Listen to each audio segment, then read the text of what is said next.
Que estamos ya en contacto con el siguiente entrevistado vía Zoom con Javier Palacios, abogado constitucionalista. Buenos días, ¿cómo le va? Voy a pedirle que por favor nos dé su criterio respecto de la Ley Orgánica de Integridad Pública. ¿Qué pasa con esta ley, con los alcances de esta ley? ¿Está rayando en lo que es inconstitucional? ¿Cuáles son precisamente los efectos sociales, laborales que está causando? Muy buenos días, un gusto compartir con ustedes. A ver, en cuanto a la Ley de Integridad Pública, en cuanto a su estatus jurídico, al día de hoy está vigente. Sin embargo, sobre dicha ley pesan al menos 7 demandas de inconstitucionalidad. En todas las demandas de inconstitucionalidad, quienes han presentado la petición han solicitado medidas cautelares. Esto significa que en caso de que la Corte los llegue a conceder, se suspendería total o parcialmente el cuerpo normativo mientras la Corte Constitucional se pronuncia. Este cuerpo normativo trae reformas importantes, ¿no? Trae sobre todo las reformas importantes en materia de ley orgánica del Sistema Nacional de Contratación Pública, pero a la par se incluyeron otras disposiciones que han generado controversia y que ciertamente no en tanto por su contenido, sino en cuanto por la forma, es decir, porque no se trataba de la unidad de materia del mismo cuerpo normativo que se regulaba en un inicio por parte del presidente de la República, genera un contingente de que sea declarado inconstitucional por parte de la Corte. ¿Cuáles son estas disposiciones? Esencialmente tres. El respecto de los servidores públicos, la estabilidad, porque este proyecto de ley no nacía para regular la estabilidad de los servidores públicos.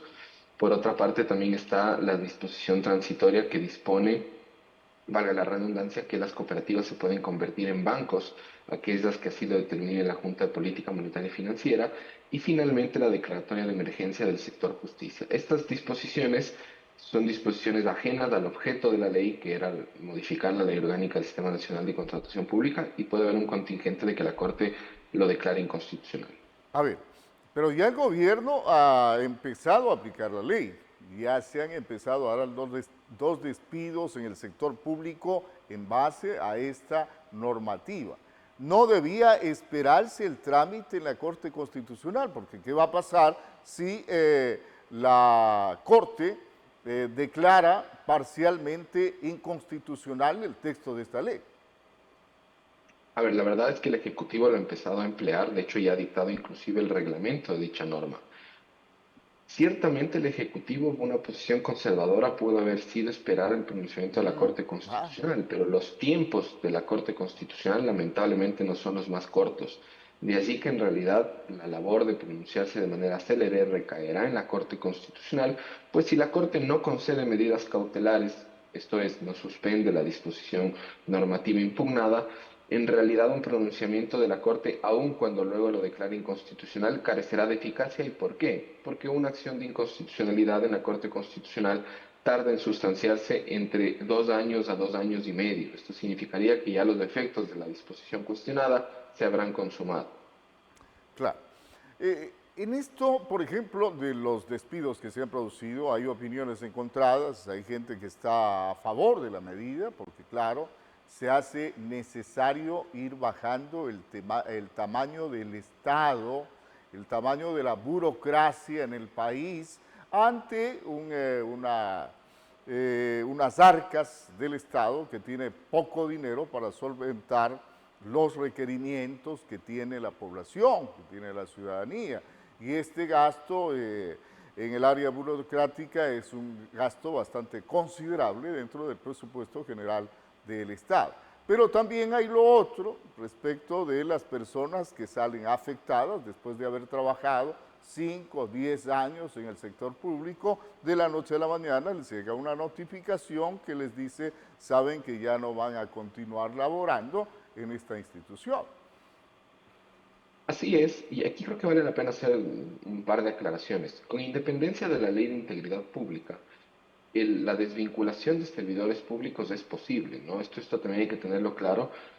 Y de hecho, el presidente Noboa no es el primer presidente de la República que adopta una decisión de reducción del Estado. Esto ya ha ocurrido desde años pasados, en los que hubieron primero las compras de renuncia obligatorias, luego las supresiones de partidas, de las que más o menos el promedio fue de 10.000 funcionarios que dejaron de elaborar. Lamentablemente es una decisión dura, creo que económicamente necesaria, pero grave en cuanto hay un sinnúmero de familias que se quedan sin su fuente de ingreso. ¿Cuál va a ser el rol del Ejecutivo ahora o qué deberíamos de esperar? Que el Ejecutivo adopte medidas más bien que permita que el sector privado haga una reinserción de estas personas a través de medidas que permitan fomentar la inversión privada, porque lamentablemente el Estado debe achicarse, debe haber un gasto mucho más efectivo. Ve usted inclusive en el decreto ejecutivo del presidente de la República en el que se hace una fusión de instituciones, revelaron nombres de subsecretarías y ministerios que ni siquiera teníamos idea que existían, porque es un Estado muy obeso en el que se fragmentó en mucho el Estado y esto implicó que la masa salarial vaya creciendo de manera exponencial. A ver, ¿cuáles son los aspectos concretos del texto de la ley que consideran inconstitucionales quienes demandan en este sentido ante la Corte? A ver, en cuanto al tema de los servidores públicos, lo que consideran inconstitucional es que se suprimió la garantía legal, hago hincapié en esto, de la estabilidad de los servidores públicos. Según quienes demandan, esto implicaría que los servidores públicos pueden ser removidos de manera arbitraria y sin procedimiento. Yo en cuanto a este punto, yo discrepo. En realidad creo que más bien la posible inconstitucionalidad está relacionada a la unidad de materia, es decir, que el tema laboral de los servidores Mm, públicos no tenía que ver con el proyecto de ley, ujú. pero no en cuanto a la estabilidad, porque la estabilidad del servidor público está relacionada más bien en la Constitución y no en un cuerpo legal.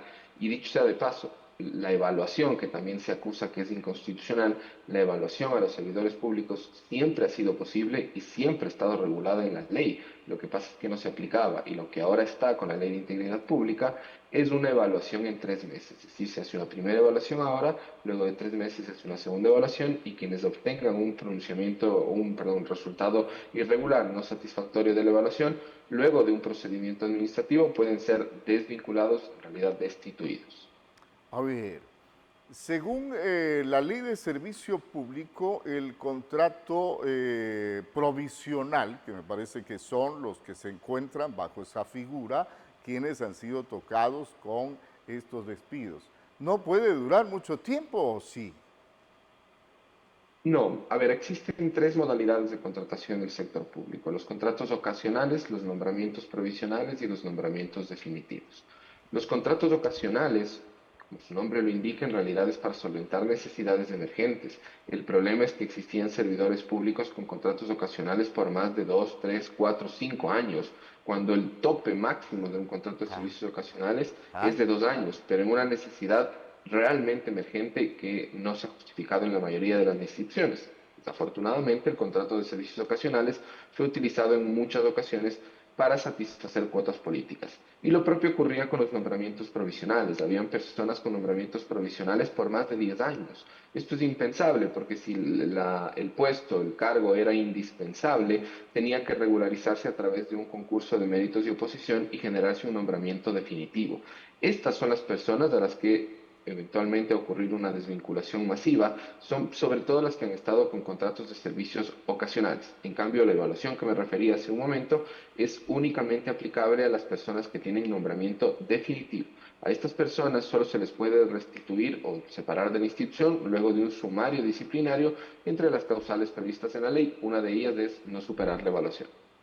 Bien, gracias por estar con nosotros tocando este tema interesante. Javier Palacios, abogado constitucionalista, que en la primera emisión de El Informativo respecto de la Ley Orgánica de Integridad Pública. Gracias. Con mucho gusto. Vamos a una brevísima pausa antes de volver con el siguiente entrevistado que ya está con nosotros.